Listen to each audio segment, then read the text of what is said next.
Yo, what's up, guys? Welcome back to Marky Picks. Got another free 6-pick prize pick slip for you covering college football for today. And just a quick recap on yesterday's slip. We ended up going 4 out of 5. Now, one of them didn't even get a chance to play. Khalib Hicks didn't record a single carry or even see the field. There was no news all week that he wasn't going to play, and I even heard he suited up and was on the sidelines, so I'm assuming this was like a coach-player decision. Either way, it got voided. Funny enough, the guy who did start at running back 1 did exactly what I projected Khalib Hicks to do. He got 20 carries for about 100-plus yards, I'm pretty sure. So the projection was right, and PrizePicks rebooted it, so no harm done there. Moving on, Robbie Ray was a no-sweat win. We had him over 3.5 strikeouts on the discount, and he finished with 5. Easy cash there. Antoine Raymond. Well, this one was a sweat. We had him under 67.5 rushing yards, and by halftime he already had 50 on 12 carries. Way more volume than I expected, but game flow in the second half worked in our favor. Iowa chewed some clock. Rutgers went pass heavy, and Antoine stalled out. Going into the fourth, he was sitting at about 60 yards. So just 1 or 2 carries and we're cooked. But Iowa's defense stepped up, forced a huge interception and scored, and we went up by 10. And that pretty much sealed it. And, he finished with about 62 rushing yards. The under cashed. But, man, that was close. The other one, Trevor Rogers, this one was free money, really. His line was set at 5 strikeouts, and he hit it within the first 3 innings. He finished with 7. Just like we expected based on recent form and my projections. The one that hurt was Bradley Blaylock. This one came all the way down to the final batter. Honestly, the line should have been tied. They probably should have pulled him in the 5th inning before facing Taylor Ward, but because he struck him out earlier and there were no runners on base, they let him face him again. It was a 3-2 count. Blaylock threw a nasty pitch, struck him out, and that gave Ward his 2nd strikeout of the game. That alone costed us the line. You can't have one player striking out twice against a pitcher with the K line set at 3. Add in the Christian Moore borderline check swing in this game that got called. Could have went either way.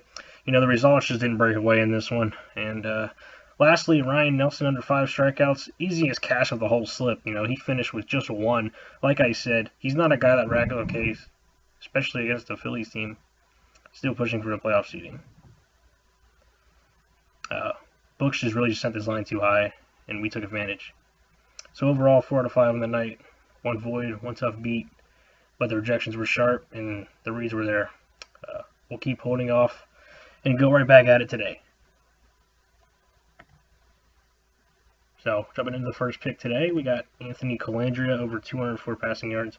My projection is at 249.9 yards. Now I'll be real, this is probably the riskiest play on the slip. If you're not comfortable taking his regular line, I suggest checking out his goblin line on the passing yards for a little more security. With that said, I think Colandrea is fit in this UNLV system. This game sets up nicely for him. It's an early kickoff at noon coming all the way from the West Coast, so UNLV should be fresh in the second half and ready to air it out. The key here is Miami, Ohio's rush defense. If they can slow down the ground game, Colandrea should have to make plays through the air, which is exactly what we want. So yeah, I like this over. It's high risk, high reward, and the matchup sets up perfectly for him to hit this mark.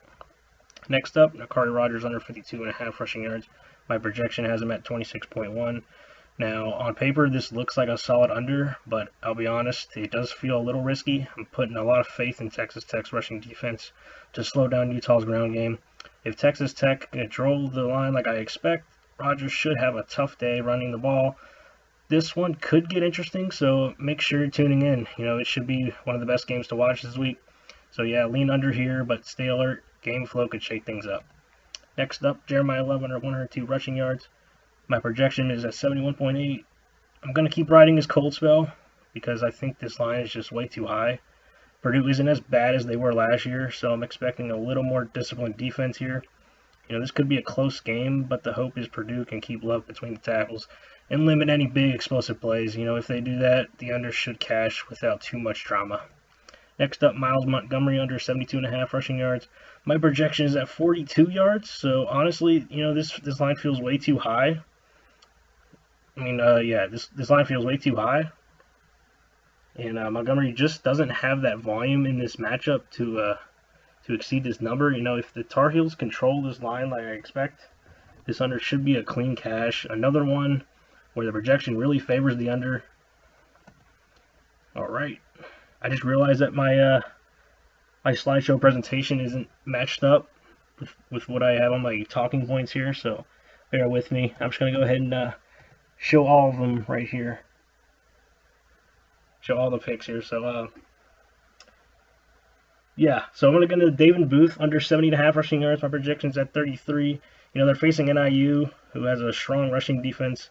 This could end up being a low-scoring game, and if NIU wants to stay in it, they're gonna have to focus on shutting down the run and making Shapen try to win it through the air. Booth just doesn't have the matchup or volume to get anywhere near this line, so this under feels like a solid play.